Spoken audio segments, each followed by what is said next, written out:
Hey guys, so today I'm going to be showing off a campaign launcher for Starcraft 2 I've created that'll be real easy for you to set up for your own campaigns. I made it in Unity as you see. So it's really nice so the player doesn't have to go into the Starcraft 2 editor and start things. You'll see it uses the SC2 switcher and it looks for it real quick. And it'll populate this little list of buttons, and if you have a lot of maps, it'll have a little scroll wheel that goes down so they can scroll through the possible maps. You can change this background to what you want as well. You can edit the title up here, and I'll show you how to do that.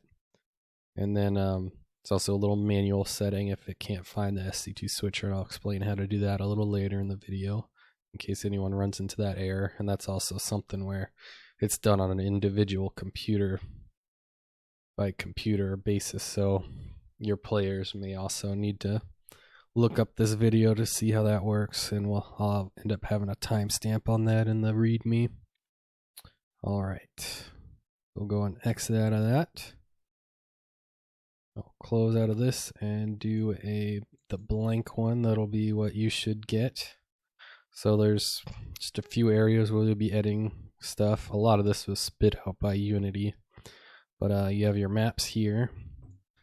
You'll just copy all those into here. So the launcher takes them by file name. So this will be what appears on the buttons. So you'll want to change the name. And you'll want to do it sort of like alphabetically so that it knows which one comes first.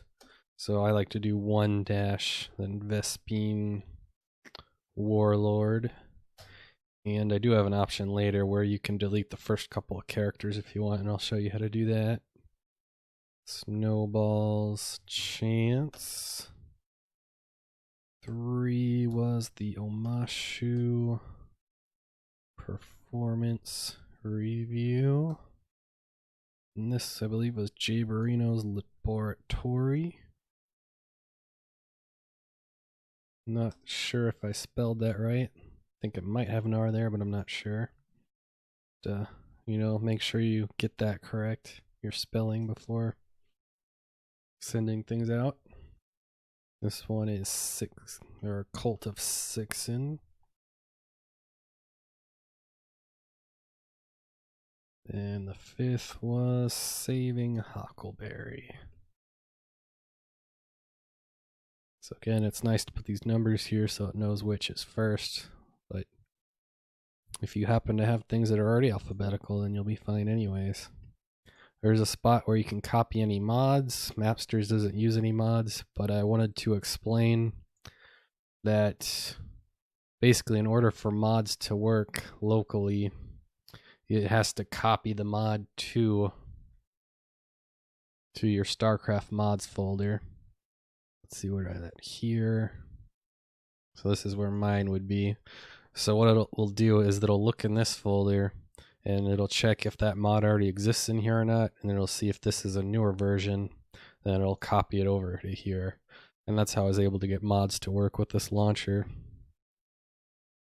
So that's mods, maps, and then just one more folder where you'll be changing stuff. We have the background image here that you can change. It looks for the word background in the file name and for a PNG. So you'll have to make sure your file's named background in this folder. It is a PNG. And there's a few easy to change text file settings I have here. The first one is cutoff, which was I was talking about the name before. So if I have this name right here, the first 1, 2, 3, 4 characters are stuff I don't really care about keeping necessarily. So I might tell that to cut off the first 4 characters of each map. Obviously, if you had a ton of maps, you might want to do a double-digit numbering system for each map. You'd want to be consistent for all of them.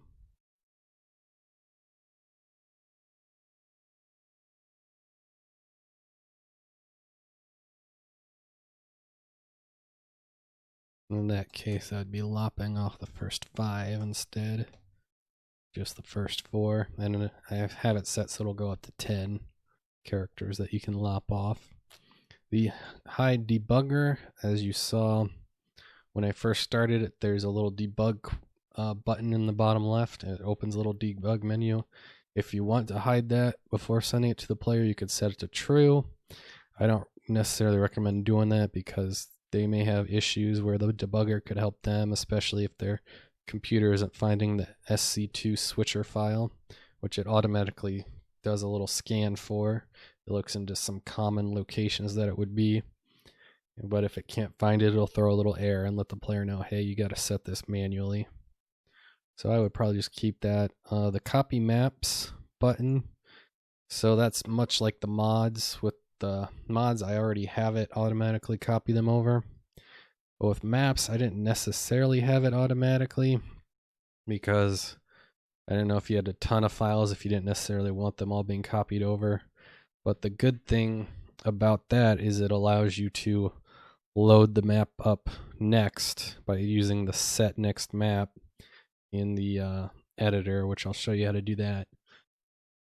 So I do kind of recommend this to be true so that you can do that. And it's also nice because in order to use the launcher with sc2switcher.exe, either your Starcraft can't be running or they have to be signed into BattleNet while it's running. Otherwise, it won't load the map, so they'll have to quit out each time they finish a map, which could be annoying, or be signed in. So I'll show you that in a second. Campaign name, that was the campaign name that came up at the top. So you can switch that to whatever the name of your campaign is, or you could even just have it blank if it's in your image. So, but I'll leave mine at Mapsters because it is not in my background image. All right, so as I said, I'll show you how to do that set next map thing in the editor.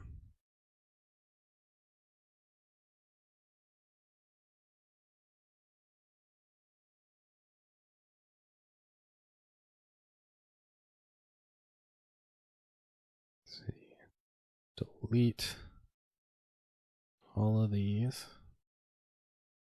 For all my testing, I had a couple different versions.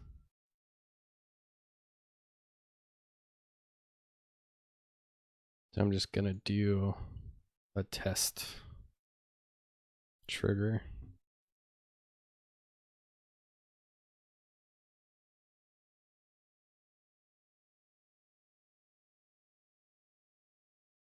But this is what you would put when your map gets one. So set next map.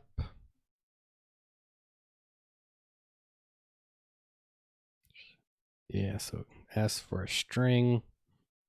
So for this first map, you would want the name of the second map, Snowball's Chance. So what it'll do is it will look into your StarCraft 2 maps folder for that map.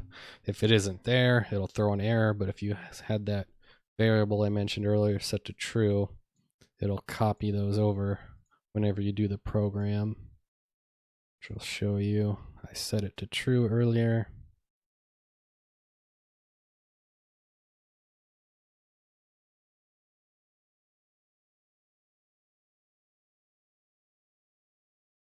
So it copied those over. These weren't here before. Now it'll be able to load through this when the map ends. Hide these because they're kind of ugly. Feel free to set up your own little dialogues and then call this when it's done. I would go ahead and do that for each map. That way it'll load up the next one.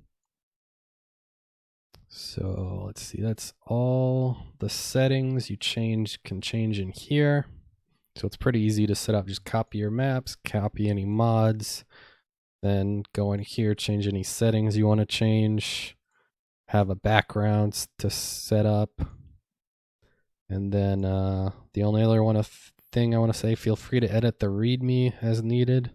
Going to have a tutorial for the end of this, probably pointing to the timestamp towards the end of this video when I go over how to manually set this if you can't find it itself. I am releasing this free to use non-commercially for your projects.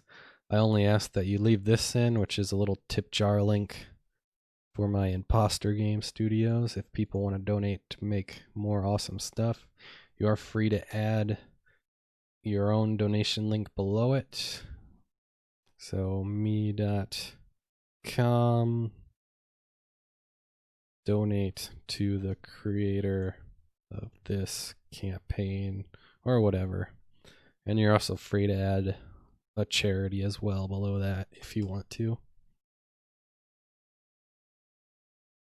Feel free to do whatever you want with the README to make it just easy to use.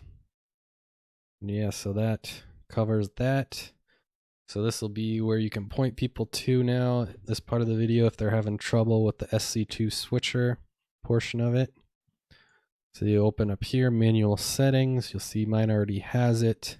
But for people who are having trouble finding where that is located, you can open up your Starcraft 2 launcher, your Blizzard launcher. Go up here to this little arrow, click settings, then game install and update. You'll see I have Starcraft 2 is around here. Copy that. Open up your file explorer. Then go to support. For some reason I have support and support 64. Either one. Well, I think most people just have one of those. And you'll see the SC2 switcher is in there. You can copy that location, then paste it into the launcher, and it'll recognize that's where it is. So it'll know to look there when it wants to start the program. And yeah, that's pretty much it. And hope to see some awesome campaigns using this. I think it's really nice because, again, the player doesn't have to go into the editor to start maps. It's real easy. All they have to do once you set it up is to click on the campaign launcher here, and then they can start playing your maps pretty easily when they choose one to play. So yeah, thank you for watching. Bye now.